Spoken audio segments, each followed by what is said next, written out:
A lot of people say, "Oh, I just want to sort of." They're kind of dabbling in the idea of improving themselves. And the real way to do it is you got to write down what the fuck you want and then go after it. If you decide, I'm going to get down to bang, I'm going to do this. I'm going to run a marathon in less than 5 hours. I'm going to, whatever the fuck it is, you got to write that shit down and go for it. Well, my workout, I schedule every Sunday. I schedule everything that I'm going to do during the week. I say I have to do yoga 2 times this week. I have to lift weights 3 times this week. I have to run twice this week. And however I fit that in, I fit that in. But I owe those things. And you don't need 2.5 hours. You can get a great workout in 40 minutes. And that's all you need for the whole day. 100%. This idea of time, like how much time did you put in today? Like you could work out in a bullshit manner for 2 hours and not get nearly as much done as you can for a half hour hard just running. So I have to get those things in. The only exceptions are injuries and sickness.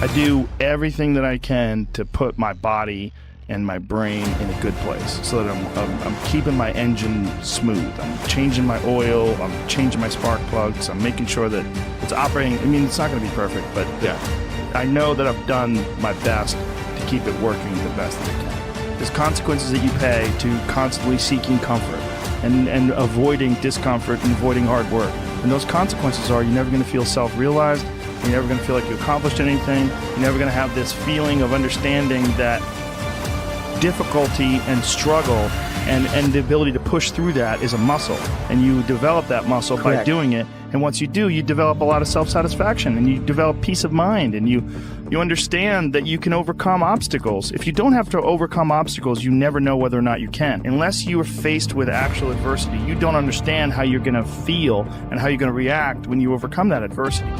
Things that are difficult, when you do these difficult things, you're stressing your mind, or I should say, don't even stressing your mind, exercising your mind and exercising your body's ability to manage intense situations. It's hard. It's very difficult. It's very testing.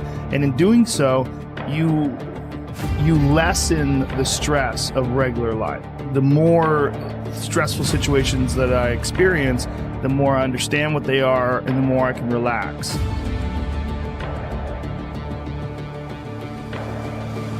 But it's also like a matter of constantly being exposed to these stressful situations where there's not a long break in between doing stand-up or a long break in between martial arts training where to the point where anxiety can build up, and then once you get into it, it's almost an unusual situation instead of a usual one. What I tell people is the best advice I've ever heard, the best advice I ever came up with, is that live your life like you're the hero in your movie. Right now is when the fucking movie starts and your life is a shitbag disaster. Pretend you are, right now, you're in the part of the movie that starts and it shows you as a fucking loser. And just decide not to be a loser anymore. Live your life like there's a documentary crew following you around and you are analyzing your own behavior. Do what you would want to do so that your kids one day would look back at it and see that documentary and look on it with pride. Like, wow, my dad was a bad motherfucker. He really did what he had to do. Wow, my mom really got her shit together. I love a success story, but even more than a success story, I like a dude who fucks his life up and then gets it back together again story. Those are my favorite stories. And the way to do that, you gotta write shit down.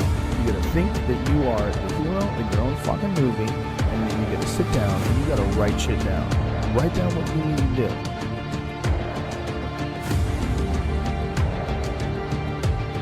You have to be the hero of your own story, and you can do that. And so the benefit of discipline in my eyes has always been that through discipline, I get things done. Write down everything you want to do. This is what I want you to do. Write down what you would like to fix about your life. And then just, if you're 30 pounds overweight, you want to lose 30 pounds? Do it the right way. Go start eating vegetables, monitor your calories, write down what you eat, exercise every day, force yourself to do it. The brain is the general, the troops of the body, and you get up and you do it. And then you get to write it down.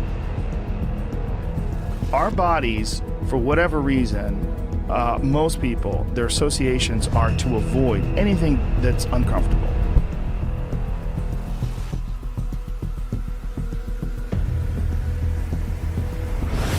It's so illogical, because when you look at comfort and you look at success and progress and the feelings of accomplishment and of getting past certain hurdles in terms of like how you feel about life, a lot of those are connected to discomfort. Like, discomfort is your friend.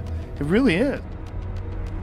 Like, discomfort and not being happy and content with certain situations in life or certain feelings in life. One of the big problems is sitting down and doing the work.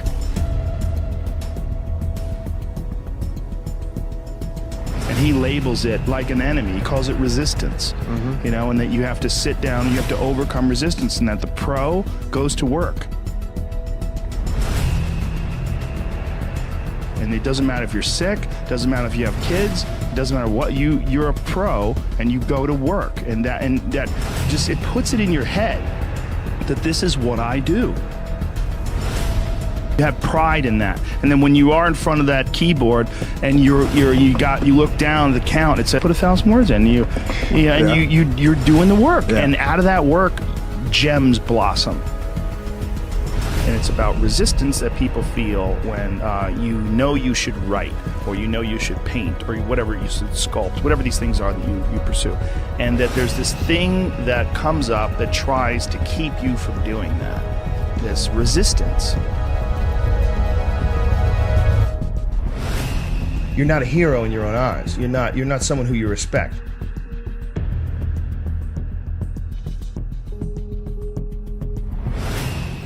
You know, you're doing what you got to do to get by, but ultimately you're not respecting yourself. And I think we all have a certain amount of appreciation and respect for hero figures. You know, like we all look at like the guy who never lies and always does the right thing and fucking helps everybody out, and that's the John Wayne character. You know, that's the ultimate hero. And he's like, this is a battle that you will fight for the rest of your life. But the key is to fight it, not to give in. Don't give in to that resistance, just to fight that resistance. And in doing so, every day you do so, you have won the battle for that day. And you will continue to fight that battle.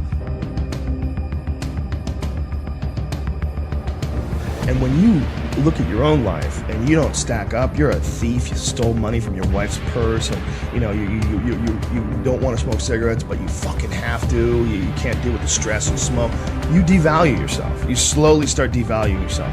You look at yourself, you realize that if you were judging yourself, you would judge yourself unfavorably. So no matter who you can't pretend you're the hero of your story. You can be the hero of your own story that woke up today. You can be the hero of your own story that at 40 years of age stopped, got out of bed and said, I'm not doing this anymore. Only by my instincts and only by my morals and my ideals and my mind, and I'm going to be dead honest with myself because I'm realizing this is not going to last forever. I'm going to get myself in shape and I'm going to eat healthy. And I'm going to do this because this is me now.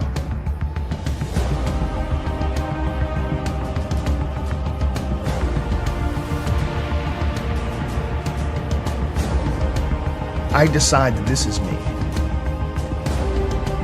And people have to realize that you are not your past. You are not all the times you fucked up. You're not all the times you were drunk. That's not you. What you are the person who's learned from a great deal of experience.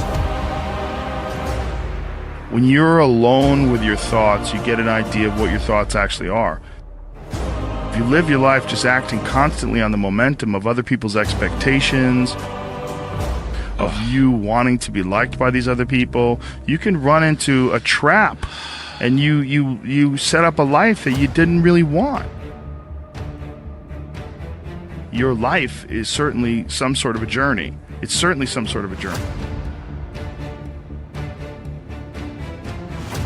You're trapped in this situation where you have a mortgage, you've got credit card bills, you've got student loans you have to pay, you have a bunch of shit going on that you have to continue to feed. And all that, and especially if you have a family and you have to feed them, oh my goodness. Then you're fully locked in. You can't take any chances whatsoever. And Oftentimes people make the mistake of getting stuck. And it is just a tactical mistake, just like it would be a mistake if you got stuck on a video game. Just like it would be a mistake if you followed a map incorrectly and you got stuck in the woods.